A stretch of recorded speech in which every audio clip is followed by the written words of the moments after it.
ॐ ज्ञानतिमिरान्धस्य ज्ञानञ्जनशलाकया चक्षुरुन्मिलितं येन तस्मै श्रीगुरवे नमः। नमो विष्णुपादाय कृष्णप्रेष्ठाय भूतले श्रीमते भक्तिवेदान्त स्वामिनिति नामिने। नमस्ते सारस्वते देवे गौरवाणी प्रचारिणे निर्विशेष शून्यवादी पाश्चात्य देश तारिणे। नमो महावदन्याय कृष्ण प्रेम प्रदायते कृष्णाय कृष्ण चैतन्य नामने गौरत्से नमः। जय श्री कृष्ण चैतन्य प्रभु नित्यानंद श्री अद्वैत गदाधर शिवासादि गौर भक्त वृंदा। हरे कृष्णा कृष्णा कृष्णा हरे हरे, हरे राम राम राम हरे हरे। हरे कृष्णा। आप सभी भक्तों का हार्दिक स्वागत है आज के श्रीमद् भगवद गीता के चर्चा में। हम लोग चर्चा कर रहे हैं श्रीमद् भगवद गीता यथारूप 5वां अध्याय, और इसका श्लोक संख्या 2 पे कल चर्चा किए थे। श्री भगवान उवाच संन्यासः कर्मयोगस्य निःश्रेयस्करावुभौ तयोस्तु कर्म संन्यासात् कर्मयोग विशिष्यते। सो अच्छा, ये श्लोक कंप्लीट कर लिए थे हम लोग, तात्पर्य भी पढ़ चुके थे। तो अर्जुन का प्रश्न हुआ, अर्जुन समझ नहीं पाया पिछले अध्याय में भगवान क्या क्लियरली बताना चाहते हैं या करवाना चाहते हैं। अर्जुन भगवान के प्रवचन देने पे अर्जुन को तो ये लगा कि भगवान बोल रहे हैं कि कर्म का त्याग कर देना चाहिए, और जो है ज्ञान में स्थित होकर के कर्म का त्याग कर देना चाहिए। संन्यासम कर्मणाम, यानी कर्मों को संन्यास यानी त्याग देना चाहिए। लेकिन प्रवचन कंप्लीट करने के बाद भगवान बोले उठो युद्ध करो, तो झटका लग जाएगा ना। तो अर्जुन को झटका लग गया, इसलिए अर्जुन बोले कि यश श्रेय एतयोर एकम तन्मे ब्रूहि सुनिश्चितम, निश्चित रूप में आप बताइए कि क्या मुझे करना है। तो भगवान फिर समझ गया अर्जुन का क्या डाउट है। तो भगवान, जो कल हमने श्लोक में चर्चा किया कि संन्यास कर्म योगश्च, संन्यास कर्म का संन्यास कर देना, त्याग देना, या कर्म योग करना, भगवान के लिए कर्म करना, ये दोनों ही व्यक्ति को मुक्ति प्रदान कर सकता है। लेकिन out of this two the best, the easiest process is कर्म योगा विशिष्यते, बेटर इज कर्म योग। क्योंकि कर्म संन्यास जो है सब कोई उसके लिए एलिजिबल नहीं होता है। जिसका हृदय पूरी तरह से शुद्ध है वो कर्म का संन्यास कर सकता है। सुखदेव गोस्वामी का जन्म हुआ, कोई माई बाप नहीं, मम्मी मम्मी करके चिल्लाए नहीं, तुरंत जन्म लेते ही निकल पड़े, क्योंकि पूरी तरह से मुक्त है, हृदय शुद्ध है। तो वो जो है कर्म में फंसे ही नहीं। कर्म मतलब शास्त्र के वो विधि विधान जो अलग अलग वर्ण आश्रम ब्राह्मण क्षत्रिय वैश्य शूद्र के लिए निर्धारित किए गए हैं कि उनको ये करना चाहिए। संस्कार, जात संस्कार, फिर अलग अलग प्रकार के संस्कार होते हैं, 16 संस्कार, ये जो है करने के लिए जो नियम बताए जाते हैं। ये 16 संस्कार जो है कंपलसरी है, इसमें से केवल एक ही संस्कार है जो कंपलसरी नहीं है। वो कौन सा है रोहित ब्रो? विवाह संस्कार। तो एक प्रभु प्रभु जी लोगों के लिए वो एक संस्कार को छूट दिया गया है कि वो इसको छोड़ सकते हैं, अवॉइड कर सकते हैं, उसमें कोई पाप नहीं लगेगा, है ना, अगर नहीं करेंगे तो। अगर कोई फोर्स भी करता है, हाँ, तो भी अगर नहीं करते वो संस्कार तो पाप नहीं लगेगा। लेकिन बाकी संस्कार करना जरूरी है। तो लोग आजकल बाकी संस्कार नहीं करते, केवल एक यही संस्कार करते हैं, और वास्तव में कोई विवाह संस्कार भी नहीं करता है। लोग क्या करते हैं, मैरिज करते हैं या शादी करते हैं। मैरिज मतलब कॉन्ट्रैक्ट। हाँ, आप मुझे इंद्र तृप्ति दो, मैं आपको दूंगा। जिस दिन आपने इंद्र तृप्ति देना बंद किया, डाइवोर्स, दूसरा कॉन्ट्रैक्ट। बिजनेस डीलिंग है ना भाई। हाँ, और शादी मतलब पार्टी। ये है, लेकिन विवाह का मतलब क्या होता है? There is no question of divorce. विवाह मतलब होता है कि व्यक्ति पति पत्नी साथ में आकर के भगवान की भक्ति में आगे बढ़ने के लिए कार्य करते हैं। पत्नी वचन देती है कि मैं अपने पति को हर प्रकार से धर्म के कार्य करने के लिए उनकी सेवा करूंगी, धर्म में लगे हुए। और पति गारंटी लेते हैं कि मैं आपको हमेशा सुरक्षा प्रदान करूंगा, प्रोटेक्शन। तो विवाह संस्कार वैदिक टाइम पे गुरु और शिष्य का जैसे रिलेशनशिप होता है उस तरीके से होता है। हाँ, शिष्य जो होता है समर्पण करता है, थोड़ा बोलिए, आवाज नहीं कर। शिष्य गुरु को समर्पण करता है और सहमति दिखाता है कि मैं आपका सेवा करूंगा, यानी आप जो जैसा बोलेंगे वैसा मैं करूंगा, पूरा विनम्रता के भाव से। और गुरु गुरु रिस्पॉन्सिबिलिटी लेते हैं कि मैं आपको भगवान के धाम लेके जाऊंगा, पूरा सुरक्षा प्रदान करूंगा। तो गुरु जो होते हैं वो मार्गदर्शन देते हैं, गाइडेंस देते हैं, और उस गाइडेंस के बेसिस पे शिष्य कार्य करते हैं। तो जिस प्रकार से शिष्य बिना गुरु के आदेश, बिना गुरु के मार्गदर्शन और गुरु की इच्छा नहीं है तो वो कार्य नहीं करते। उसी प्रकार से वैदिक समय में पत्नी जो होती थी वो बिना पति के इच्छा के, बिना पति के गाइडेंस के मार्गदर्शन से कोई स्वतंत्र रूप से कार्य नहीं करते हैं। आज के समय में ये बोलेंगे तो भड़क जाएंगे, लेकिन ये एक फैक्ट। अगर कोई इस प्रकार से भक्त पति अगर किसी को मिल जाए तो बहुत फॉर्चुनेट है। लेकिन शिला भक्ति सरस्वती ठाकुर के टाइम से ये वो देखे कि कई लोग हैं पति वो भक्त नहीं है, तो वो बोले कि आप बस अपने कर्तव्य का पालन करो पति के प्रति, और असली पति कृष्ण को मानो। असली पति कृष्ण को मान करके, कृष्ण ने मार्गदर्शन दिया गीता में, उसको पालन करिए, भजन करिए, सेवा करिए और भगवान के धाम जाइए। ठीक है, पति जाते हैं नहीं जाते उनको छोड़ दीजिए। तो इसलिए तो कर्म योग विशिष्यते, कर्म योग इसलिए वो श्रेष्ठ है, यानी अपने कर्मों को भगवान से जोड़ना, भगवान के लिए करना और उसके रिजल्ट को भी भगवान को समर्पित कर देना, इसको बोलते हैं कर्मयोग। और ये जो करता है तो धीरे धीरे उसके हृदय शुद्धिकरण हो जाता है और वो पूर्ण रूप से मुक्ति की स्टेज स्टेज को प्राप्त कर सकता है। अब थर्ड श्लोक में, आज के श्लोक में भगवान बोल रहे हैं, ज्ञेय स नित्य संन्यासी यो न द्वेष्टि न कांक्षति निर्द्वंद्वो हि महाबाहो सुखम बंधात् प्रमुच्यते। One who neither hates nor desires the fruits of his activities is known to be always renounced. Such a person, free from all dualities, easily overcomes material bondage and is completely liberated, O mighty young Arjuna.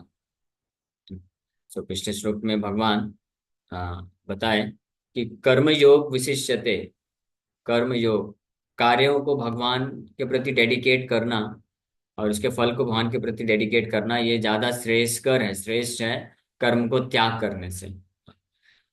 और लेकिन ये doubt उत्पन्न हो सकता है ना कि फिर अगर कर्मों को त्यागेगा नहीं तो कर्म के बंधन में फंस जाएगा, कर्म अगर करेगा तो वो तो फिर मुक्त कैसे होगा, उसको त्यागी कैसे बोल सकते हैं, रिनाउंस्ड कैसे हुआ, इस भौतिक जगत से डिटैच कैसे हो पाएगा। तो भगवान यहाँ पे विथ फुल एफर्मेशन, पूरे जोर दे करके भगवान बोल रहे हैं, गेया यू शुड नो अर्जुना, आपको पता होना चाहिए। क्या पता होना चाहिए? स नित्य सन्यासी, वो नित्य सन्यासी है। कौन नित्य सन्यासी है? जो हमेशा रिनाउंस पर्सन, हमेशा पूरी तरह से मुक्त है और फ्री फ्रॉम ऑल एक्टिविटीज।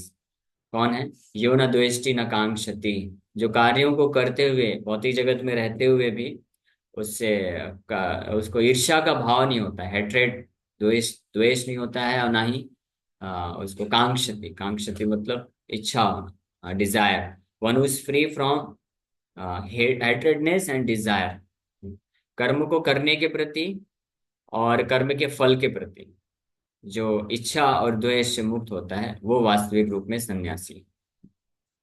तो इस प्रकार से जो व्यक्ति द्वेष और इच्छा से मुक्त होता है तो निर्द्वंद्व, he becomes free from dualities, कि ये करना चाहिए नहीं करना चाहिए, ये उससे, इससे मुझे सुख मिलेगा या दुख मिलेगा, इस प्रकार के कॉन्सेप्शन से वो फ्री हो जाता है।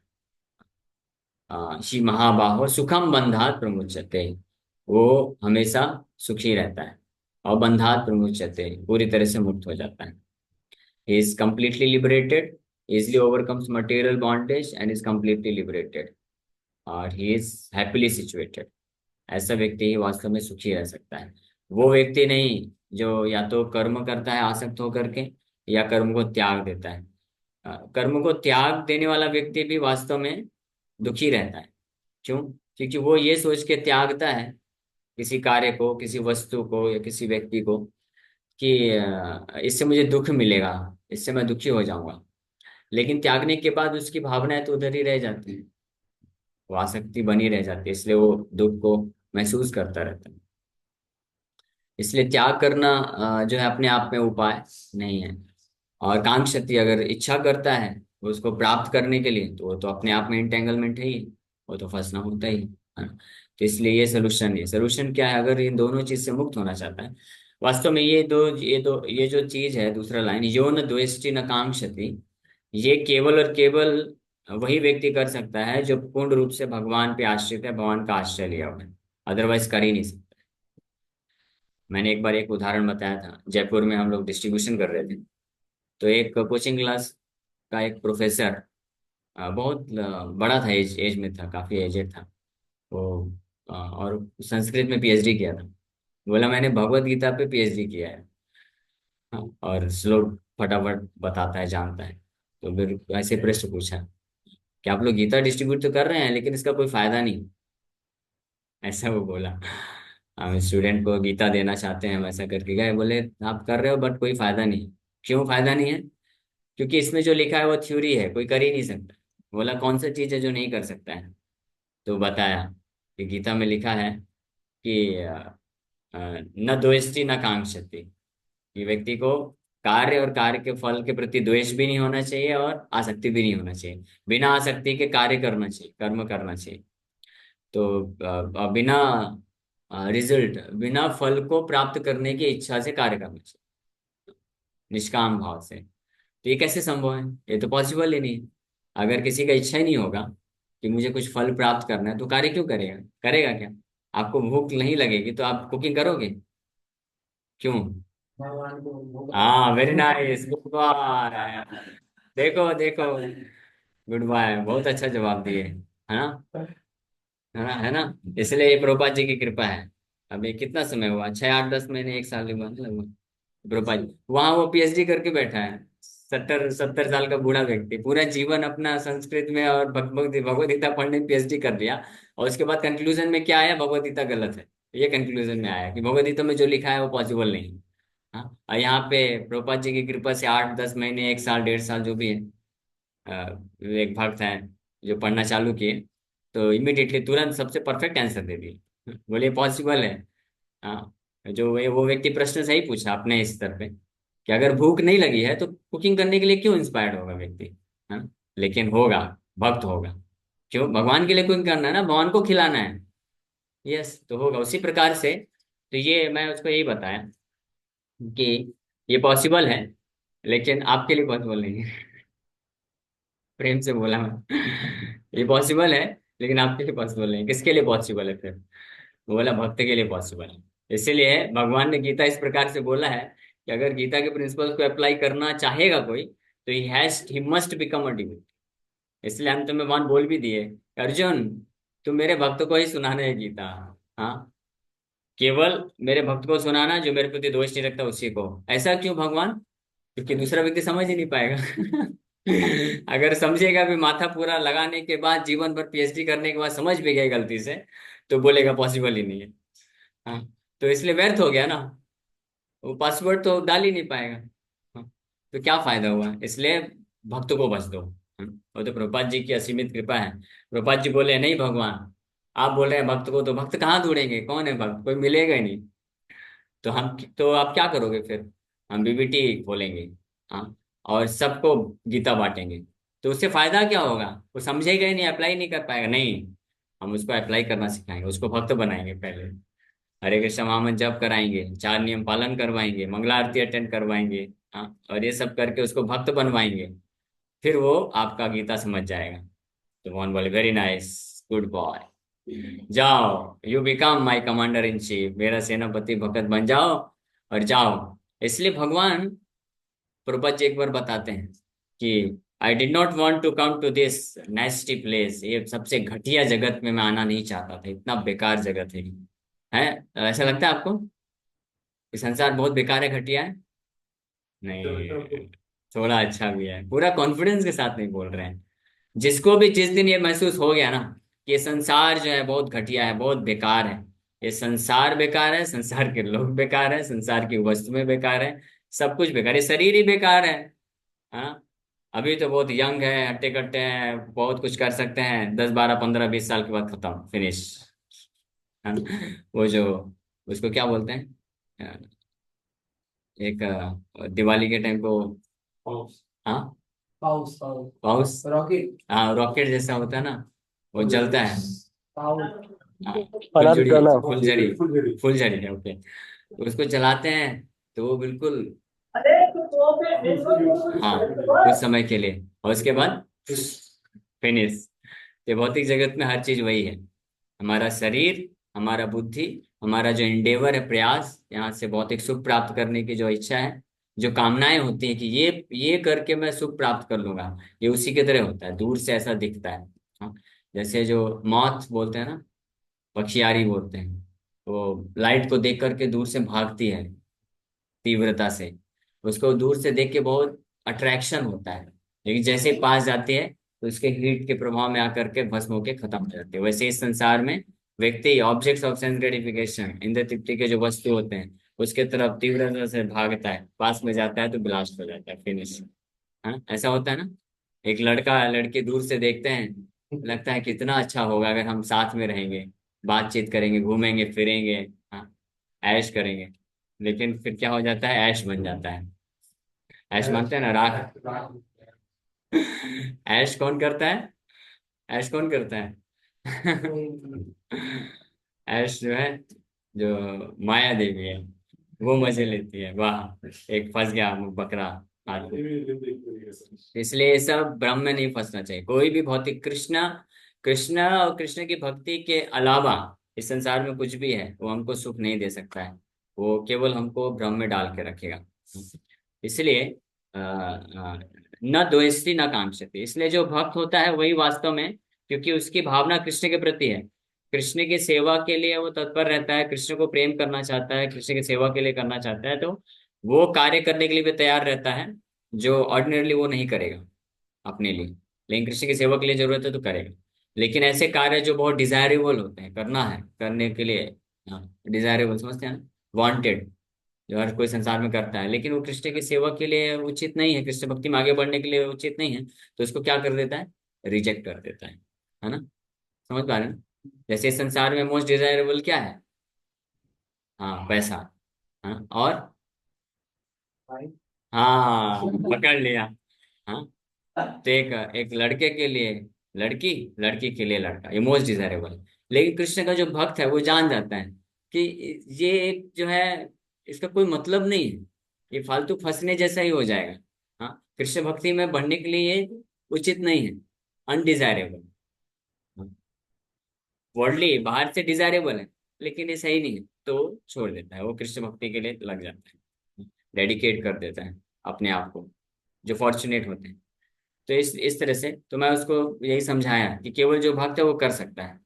फिर मैं उसको प्रैक्टिकल एग्जांपल दिया, उदाहरण दिया, कि हम लोग कॉलेज के स्टूडेंट हैं, मालूम है आपको, हम पढ़ाई करते हैं, थर्ड ईयर में हैं हम लोग, और जयपुर में थे, एनआईटी जयपुर, पूरे राजस्थान का बेस्ट कॉलेज एनआईटी जयपुर, तो वो शौक रह गया, एनआईटी जयपुर के आप स्टूडेंट हैं?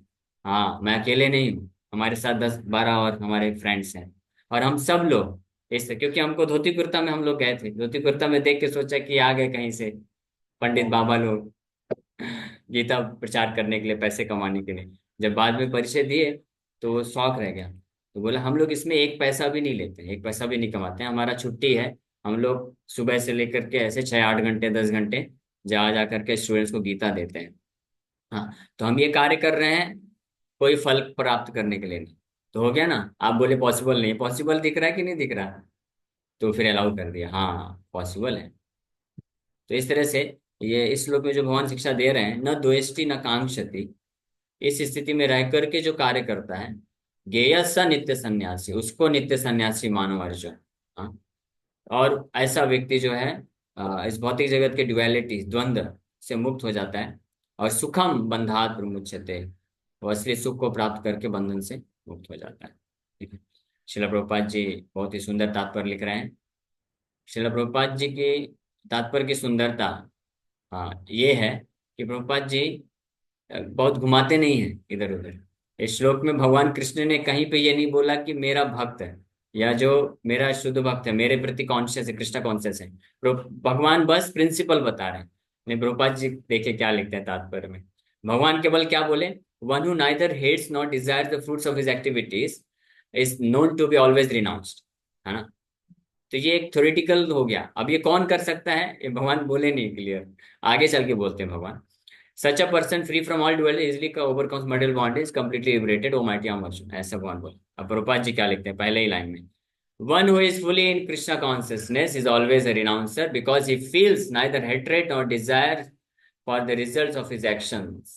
हाँ, जो पूरी तरह से कृष्णा कॉन्शियस यानी कृष्ण भावना भावित है, कृष्ण के प्रति भाव है, प्रेम है, वो हमेशा रिनाउंस रहता है, उसको कोई फर्क नहीं पड़ता है। वो कार्य के जो फल होते हैं उसके प्रति ना तो आसक्ति है ना तो ईर्ष्या है, क्योंकि आसक्ति किसके प्रति है, भगवान के प्रति है। उसको कोई फर्क नहीं पड़ता है। हाँ, जैसे एक लड़का होता है, वो लड़की के प्रति आसक्त होता है, तो उसको कोई आके डांटे, कोई उसको कुछ बोले, प्रेम करे, कुछ भी करे, उसको फर्क नहीं पड़ता, वो अलग ही जगह खोया हुआ है। हाँ? अगर उसको ऐसी जगह जाने को कोई बोले जहाँ पे उसको जाना पसंद नहीं है, लेकिन अगर पता चल जाए कि उसकी गर्लफ्रेंड आने वाली है तो तुरंत भाग के जाएगा। और ऐसी जगह भी जाना को बोले कोई कि जो उसका बहुत फेवरेट प्लेस है, लेकिन पता चले गर्लफ्रेंड कहीं और गई है, तो उधर नहीं जाएगा, उधर जाएगा। कृष्ण भक्त ऐसा होता है। मैं ये एग्जाम्पल इसलिए बताता हूँ क्योंकि एग्जाम्पल हम देख के कनेक्ट कर सकते हैं। कृष्ण भक्त मतलब ऐसा, जहां पे कृष्ण के लिए सेवा है, जहां पे कृष्ण को सेवा अर्पण करने के लिए बात आती है, सिचुएशन आती है, जहां पे जाने से, जो कार्य करने से कृष्ण प्रसन्न हो जाएंगे, खुश हो जाएंगे, है ना। ऑब्जेक्ट ऑफ लव है कृष्ण, बिलीवर्ड है। हाँ, प्रेम के पात्र हैं भगवान। तो प्रेमी का लक्षण ही होता है कि जो उनका जो प्रेमी है, जहां जिस कार्य करने से, जिस परिस्थिति में वो खुश हो जाएगा, तो उधर वो भाग के जाएगा, सिंपल सी बात है। तो इसलिए हमेशा रिनाउंस रहता है, उसको हेट्रेडनेस रहता ही नहीं है। ऐसी ऐसी जगह जो नापसंद होती है उधर भी जाता है। जैसे ऐसे कौन एग्जाम्पल परफेक्ट, शिला प्रभुपाद जी। वृंदावन राधा दामोदर इतना अच्छा जगह था, हम लोग बैठ के जब के, सच अ वंडरफुल प्लेस, ऐसा लगता है वहीं पे बैठ के रहो बढ़िया। हाँ, प्रभुपाद जी वही स्थान छोड़ करके कहाँ चले गए, नरक में चले गए। नरक गए ना, न्यूयॉर्क, ये सब क्या है, नरक है, उग्र स्थान। रूपा जी भजन में लिखते हैं, ए उग्र स्थान है, आप लेके इस उग्र स्थान मुझे लेके आए हैं कृष्ण। तो मेरे को ऐसा लगता है कि आपका कुछ यहाँ पे मेरे लिए कुछ कार्य होगा आपका, तो आप लेके आए हैं। तो प्रभुपाद जी उधर दौड़ के गए, और न केवल गए, जो भक्त होते हैं वो स्वप्न देखते हैं कि मैं वृंदावन जा रहा हूँ, वृंदावन जा रहा हूँ, है ना। प्रभुपाद जी पता है क्या सपना देखते थे, कि मैं अमेरिका पहुंच गया, अमेरिका पहुंच गया। प्रभुपाद जी के सपने में अमेरिका आता था। सोचिए, क्यों, क्योंकि वहां जाकर के प्रचार करने से मेरे भगवान संतुष्ट हो जाएंगे, खुश हो जाएंगे, मेरे गुरु महाराज खुश हो जाएंगे। इसलिए उनका चेतना उधर था, वृंदावन से उधर। वृंदावन तो हृदय में ही है, he was living in perfect Vrindavan consciousness. So such a renouncer dedicated to the transcendental loving service of the Lord is fully qualified in knowledge because he knows his constitutional position in his relationship with Krishna. He knows fully well that Krishna is the whole and that he is part and parcel of Krishna. Such knowledge is perfect because it is qualitatively and quantitatively correct. The concept of oneness with Krishna is incorrect because the part cannot be equal to the whole.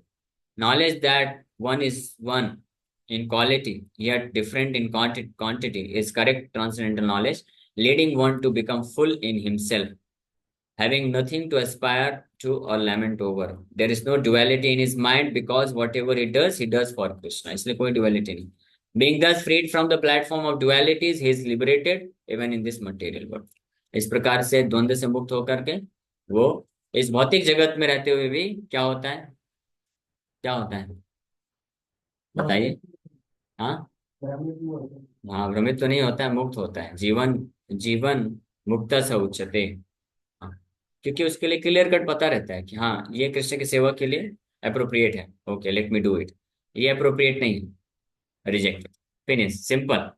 Life बड़ा actually बहुत सरल है, भक्ति जीवन बहुत सरल है, complex में, लेकिन हमारा हम मन को साथ में लेके चलते हैं ना। हमारा डिसीजन का जो, क्या बोलते हैं उसको, हाँ, डिसीजन पावर ऑफ अटॉर्नी हमने मन को दे रखा है। मन को मत दीजिए, किसको दीजिए, गुरु और कृष्ण को दीजिए। बस फिर आप बड़ा सिंपल हो जाएगा। अच्छा, ये करना अनफेवरेबल है, ओके रिजेक्टेड। ये करना फेवरेबल है, ओके एक्सेप्टेड। सिंपल सिंपल, हाँ, बहुत सरल है। हाँ, तो फिर भ्रमित होने का कोई सवाल ही नहीं उठता। तो कृष्ण भक्त ऐसा होता है, इसलिए वो हमेशा liberated platforms. Okay, so thank you very much. Hare Krishna, Hare Krishna, Krishna Krishna, Hare Hare, Hare Ram, Ram Ram, Hare Hare. So any question? किसी का कोई प्रश्न है क्या? पूछ सकते हैं.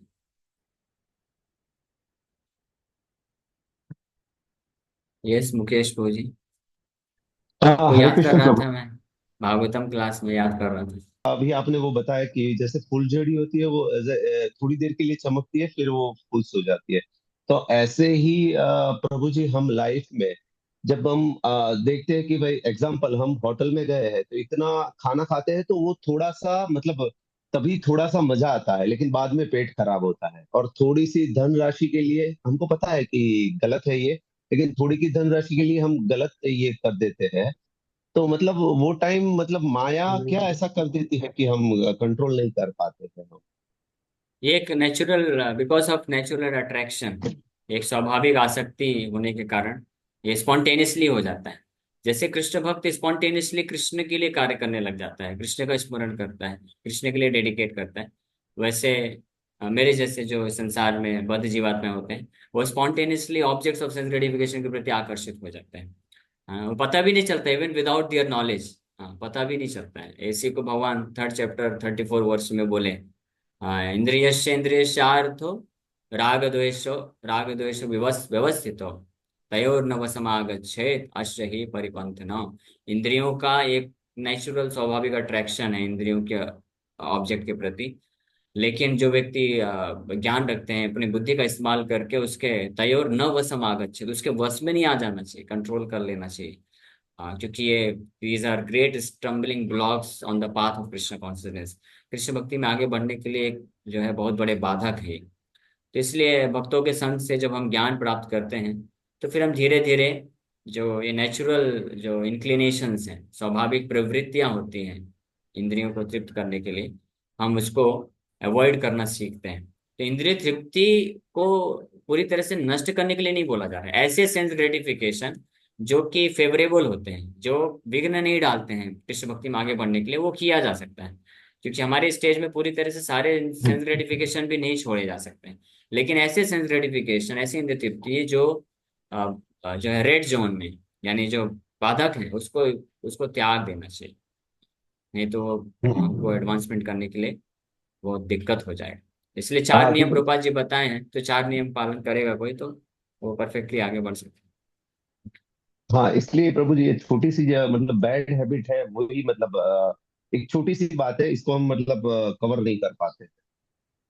ओके, हो जाएगा धीरे धीरे. आप सुनते जाइए और जब करते जाइए, भगवान का आश्रय लीजिए.